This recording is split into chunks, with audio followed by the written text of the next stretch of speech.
Kecantikan wajah dan keindahan tubuh wanita suku Baduy Kanekes memiliki nilai-nilai yang sangat terkait dengan budaya, tradisi, dan adat istiadat mereka. Kecantikan wajah wanita Baduy seringkali ditekankan pada kesederhanaan. Mereka tidak menggunakan makeup modern dan lebih memilih tampilan alami. Kulit yang bersih dan sehat, serta senyuman yang tulus menjadi daya tarik utama. Wanita Baduy biasanya memiliki ciri fisik yang mencerminkan keindahan alami. Kulit sawo matang yang terjaga dari paparan bahan kimia, serta rambut hitam yang biasanya dibiarkan panjang dan terurai, menjadi simbol kecantikan mereka. Kecantikan bagi wanita Baduy juga berhubungan erat dengan kesehatan. Pola makan yang sehat, yang terdiri dari makanan lokal seperti sayur-sayuran dan buah-buahan, membantu mereka mempertahankan kecantikan alami. Mereka hidup dalam lingkungan yang bersih dan alami, yang turut mendukung kesehatan kulit. Sikap dan perilaku wanita Baduy sangat mencerminkan nilai-nilai kesopanan. Kecantikan mereka tidak hanya dilihat dari fisik, tetapi juga dari sopan santun dan keanggunan dalam berinteraksi. Wanita Baduy dikenal memiliki tata krama yang baik, yang menambah daya tarik mereka. Wanita Baduy mengenakan pakaian tradisional yang sederhana namun memiliki makna mendalam. Mereka biasanya menggunakan kain berwarna putih atau biru tua yang terbuat dari bahan alami, melambangkan kesucian dan kedamaian. Pakaian ini dipakai dengan cara yang anggun, menonjolkan keindahan tubuh mereka secara alami. Wanita Baduy memiliki hubungan yang erat dengan alam, dan hal ini terlihat dari cara mereka menjaga tubuh mereka. Aktivitas sehari-hari yang melibatkan pertanian dan pengumpulan bahan makanan dari hutan membuat tubuh mereka terlatih dan kuat, menciptakan postur yang sehat. Rutinitas sehari-hari yang melibatkan kerja fisik, seperti bertani dan merawat lingkungan, berkontribusi pada kebugaran dan keindahan tubuh mereka. Ini menciptakan tubuh yang proporsional dan kuat, yang sangat dihargai dalam masyarakat mereka. Tubuh wanita Baduy juga diwarnai dengan simbol-simbol budaya yang menunjukkan identitas mereka. Tato atau ornamen tubuh yang mungkin ada mengandung makna yang dalam, mencerminkan nilai-nilai spiritual dan budaya yang mereka anut. Kecantikan wajah dan keindahan tubuh wanita suku Baduy bukanlah tentang standar kecantikan modern, melainkan tentang harmoni dengan alam, kesederhanaan, dan penghayatan nilai-nilai budaya. Keanggunan mereka terlihat dari cara hidup yang dekat dengan tradisi dan lingkungan, serta sikap yang menghargai kesopanan dan kebersihan. Kecantikan mereka adalah refleksi dari kehidupan yang selaras dengan alam dan nilai-nilai yang mereka junjung tinggi. Suku Baduy memiliki pandangan dan praktik yang unik terkait unclup-unclup dan pernikahan, yang sangat dipengaruhi oleh adat istiadat dan tradisi mereka. Dalam masyarakat Baduy, unclup-unclup dipandang sebagai aspek penting dalam kehidupan berkeluarga, tetapi tetap terikat pada norma-norma yang ketat. Mereka lebih memilih untuk tidak membahas topik unclup-unclup secara terbuka dan cenderung menjaga privasi terkait hal ini. Kegiatan pengunclupan di kalangan wanita Baduy seringkali dihubungkan dengan konsep kesucian. Sebelum menikah, mereka diajarkan untuk menjaga diri dan menghindari unclup-unclup. Kesucian dianggap penting untuk menjaga kehormatan keluarga dan diri mereka sendiri-sendiri. Pendidikan mengenai unclup-unclup biasanya dilakukan secara informal dan berbasis pada tradisi lisan. Pengetahuan ini diturunkan dari generasi ke generasi, terutama dari orang tua kepada anak-anak. Syarat utama untuk menikahi wanita Baduy adalah mematuhi adat dan tradisi yang berlaku di masyarakat. Calon suami diharapkan menghormati dan mengikuti tata cara yang ditetapkan. Pernikahan harus mendapatkan restu dari keluarga, baik dari pihak wanita maupun pria. Keluarga memiliki peran penting dalam menentukan kelayakan pasangan. Calon suami diharapkan memiliki kemampuan untuk menyediakan kehidupan yang layak bagi istri dan anak-anak. Hal ini mencakup kemampuan dalam bertani atau menjalani usaha lain yang dapat mendukung keluarga. Calon suami harus bebas dari pelanggaran adat. Jika pernah melanggar norma-norma yang ada, seperti melanggar larangan berinteraksi dengan orang luar, hal ini bisa menjadi penghalang untuk menikah. Proses lamaran dilakukan dengan membawa rombongan untuk meminta izin secara resmi kepada keluarga wanita. Upacara ini dilaksanakan dengan penuh rasa hormat dan mengikuti adat setempat. Mas kawin atau mahar juga menjadi bagian penting dalam proses pernikahan. Besaran mas kawin biasanya ditentukan berdasarkan kesepakatan antara keluarga dan harus dihormati. Upacara pernikahan diadakan dengan ritual adat yang mencerminkan nilai-nilai budaya Baduy. Ini termasuk pemberian penghormatan kepada leluhur dan lingkungan sekitar. Pernikahan di suku Baduy sangat dipengaruhi oleh adat dan norma yang telah ada turun-temurun. Kesucian, penghormatan terhadap keluarga, dan ketaatan pada tradisi adalah aspek utama dalam proses menikahi wanita Baduy. Dengan pendekatan yang kuat terhadap norma-norma sosial, masyarakat Baduy menjaga identitas dan kehormatan mereka melalui praktik pernikahan yang berlandaskan pada nilai-nilai budaya yang mendalam. Suku Baduy, yang juga dikenal sebagai orang Kanekes atau orang Cibeo, merupakan sekelompok masyarakat adat Sunda yang tinggal di pedalaman Kabupaten Lebak, Provinsi Banten. Dengan populasi sekitar 26.000 orang, mereka adalah komunitas yang memilih untuk hidup terasing dari pengaruh dunia luar, menjadikan mereka simbol keaslian budaya Sunda yang belum terpengaruh modernisasi.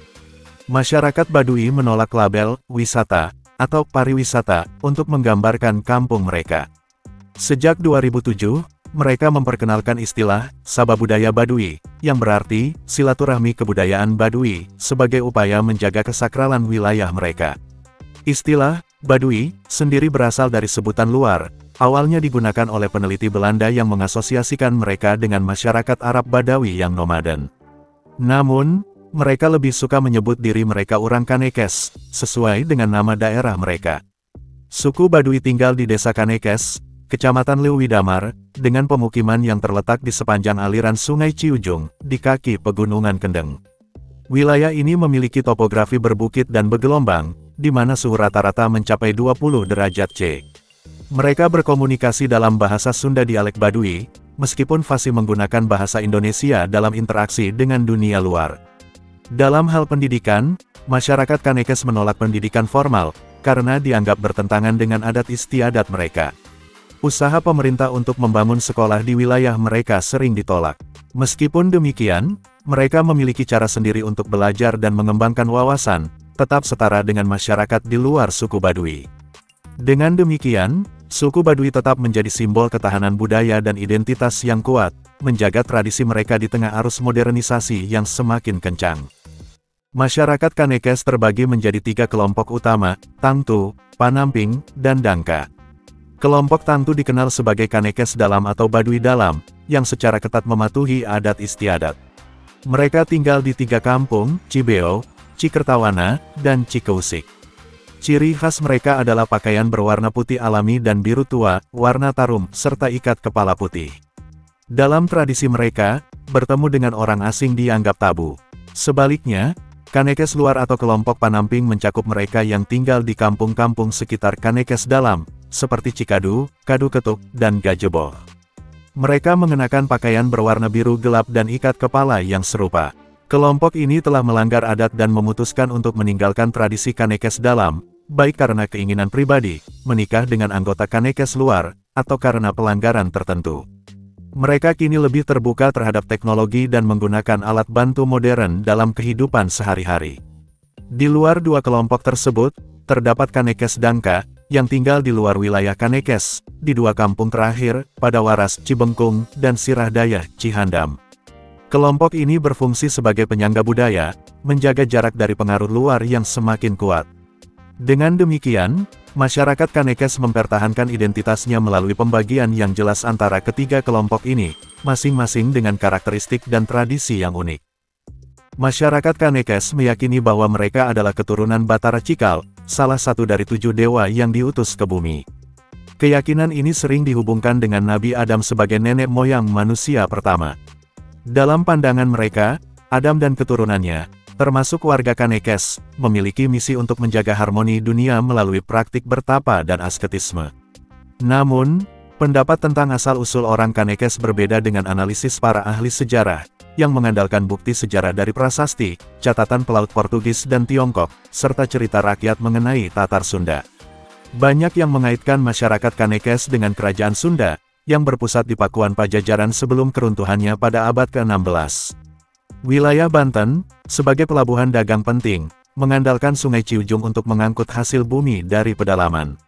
Dalam konteks ini, penguasa setempat, Pangeran Pucuk Umun, menugaskan pasukan terlatih untuk menjaga kawasan hutan dan bukit di Gunung Kendeng, yang dianggap sebagai cikal bakal masyarakat Kanekes saat ini.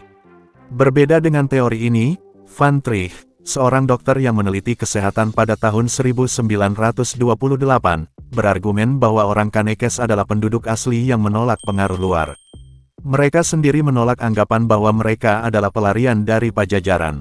Menurut Dana Sasmita dan Jati Sunda, orang Baduy diakui sebagai mandala kawasan suci oleh raja, dengan tugas menjaga kabuyutan atau tempat pemujaan nenek moyang, yang bukan terkait dengan agama Hindu atau Buddha. Tradisi ini dikenal sebagai Sunda Wiwitan, menghormati arwah leluhur dan roh kekuatan alam.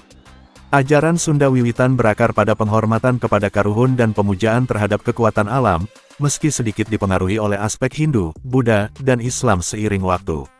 Masyarakat Kanekes menjaga alam dengan penuh rasa hormat, merawat gunung, hutan, dan sumber air sebagai bagian dari upaya menjaga keseimbangan ekosistem.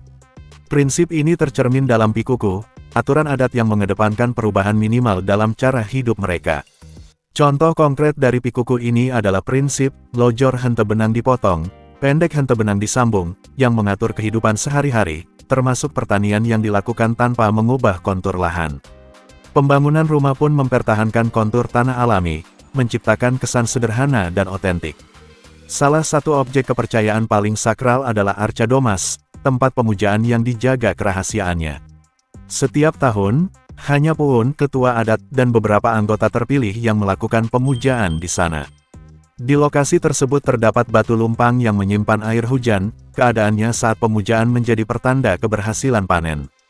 Air jernih di batu lumpang menandakan musim hujan yang baik, sementara air keruh atau kering menandakan kemungkinan kegagalan. Kepercayaan dan tradisi yang dianut oleh masyarakat Kanekes mencerminkan kekuatan identitas mereka dan merupakan cerminan dari keagamaan masyarakat Sunda sebelum pengaruh Islam masuk. Mereka terus mempertahankan nilai-nilai ini, menunjukkan ketahanan budaya yang luar biasa di tengah perubahan zaman. Masyarakat Kanekes mengadopsi dua sistem pemerintahan yang harmonis, sistem nasional yang sesuai dengan aturan negara Indonesia, dan sistem adat yang kuat berakar dalam tradisi mereka. Kedua sistem ini berinteraksi tanpa benturan, di mana kepala desa, yang disebut Jaro Pamarentah, memimpin secara nasional, sementara kepemimpinan adat berada di tangan Puun, pemimpin tertinggi yang memegang jabatan secara turun-temurun, meski tidak selalu dari bapak ke anak. Puun memimpin di 3 kampung tangtu dan masa jabatan tidak dibatasi oleh waktu, melainkan ditentukan oleh kemampuan individu. Tradisi ini menunjukkan kepercayaan masyarakat terhadap nilai-nilai kebijaksanaan dan kemampuan dalam memimpin. Mata pencaharian utama masyarakat Kanekes adalah bertani padi huma. Mereka menghindari sistem sawah dan tidak menggunakan cangkul dalam pengolahan tanah. Dengan alat sederhana seperti parang dan tunggak, mereka menanam padi sekali setahun menggunakan benih lokal. Selain itu, mereka juga menghasilkan buah-buahan hutan seperti durian dan asam keranji, serta madu hutan sebagai sumber penghasilan tambahan. Meskipun masyarakat Kanekes memegang teguh adat istiadat, mereka bukanlah komunitas yang terasing. Sejak berdirinya Kesultanan Banten, mereka secara sadar melibatkan diri dalam struktur kekuasaan, dengan rutin mengadakan upacara seba untuk menghantar hasil bumi kepada Gubernur Banten. Upacara ini, yang berlangsung setiap tahun, mencerminkan pengakuan mereka terhadap penguasa dan merupakan jembatan antara tradisi dan modernitas. Dalam aspek perdagangan, meskipun dulunya dilakukan melalui barter, kini transaksi berlangsung dengan menggunakan rupiah. Mereka menjual hasil panen seperti madu dan gula kawung melalui tengkulak dan membeli kebutuhan hidup di pasar-pasar terdekat seperti Kroya dan Cibengkung. Kunjungan ke wilayah Kanekes kini meningkat, dengan ratusan orang, termasuk pelajar dan mahasiswa, datang untuk belajar dan mengalami kehidupan masyarakat Kanekes. Mereka dengan terbuka menerima tamu, asalkan mengikuti aturan adat, seperti larangan berfoto di Kanekes dalam, tidak menggunakan produk pembersih di sungai, dan menjaga kebersihan lingkungan. Namun, akses untuk orang asing tetap dibatasi. Saat waktu luang di ladang, orang Kanekes juga senang berkelana ke kota-kota terdekat dengan berjalan kaki, biasanya dalam kelompok kecil. Dalam kunjungan ini, mereka sering menjual madu dan kerajinan tangan, sambil mempererat hubungan dengan kenalan yang pernah berkunjung ke wilayah mereka. Dengan cara ini, mereka tidak hanya memenuhi kebutuhan hidup tetapi juga memperkuat jalinan sosial yang telah ada. Terima kasih banyak telah menonton, semoga terhibur dan bermanfaat. Jika panjenengan berkenan, kami sangat berharap panjenengan bersedia subscribe channel ini dengan ikhlas setulus hati, agar channel ini semakin berkembang dan semangat menyajikan video-video yang unik, menarik serta menghibur panjenengan. Akhir kata, wassalamualaikum, sampai jumpa di segmen berikutnya.